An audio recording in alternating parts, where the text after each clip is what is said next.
when I first met Erica, his lovely wife, and such an incredibly brave soul. I'm not sure if you saw her remarks after Charlie died. If you haven't, I would encourage you to go and see them, because you see this raw grief and incredible courage all in the same moment. And that's what we need right now. We need to grieve, but we also need this courage in this moment more than we've ever needed it. She gave me a hug, and she was heartbroken, as of course she would be, and she said that she loved him so much. And I said, Erica, he loved you so much.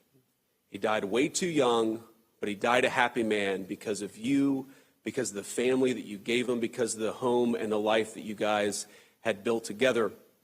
And we sat for about an hour and we talked about Charlie. And, you know, in these moments, you don't know what to say. I'm a person who literally speaks for a living, and I had no idea what to say.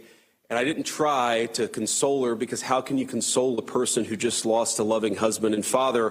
But we just talked about Charlie. We talked about who he was. We talked about some of our favorite stories. We talked about some of his idiosyncrasies and all the things that made Charlie Kirk who he was. And she said something to me that I will never forget. My wife was there. It was just me and my wife on my side, and then a lot of people from the Turning Point's family, a lot of people from Charlie's family. And she said to me that Charlie never raised his voice, that he never cussed at her, that he was never cross or mean-spirited to her. And look, I'm a husband. I'm proud of being a husband. I think that on the great balance of things that I'm a pretty good husband, but I can never say that I was never unpleasant with my wife. I can never say that I've never raised my voice to my wife. Like most husbands, even the good ones, we're sometimes imperfect. And I took from that moment that I needed to be a better husband and I needed to be a better father. Because of all these moments that I shared just in the last few days, the books that I've read to my kids, going up to their bedroom and kissing them and hugging them before bed, I just realized that all of these moments that I get to have, Charlie is not able to have them anymore. And Charlie's kids and his beautiful wife are not able to have them anymore.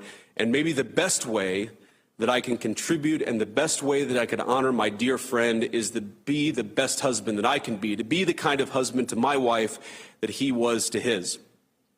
You know, we talked all the time about the most important thing you could do is not vote for a particular candidate. It was to become, if you were a young man, a husband and a father. He talked about the joy that came from fatherhood, the joy that came from raising a family and being part of their growth and their development and all the incredible things that happen when you get to be a husband and father.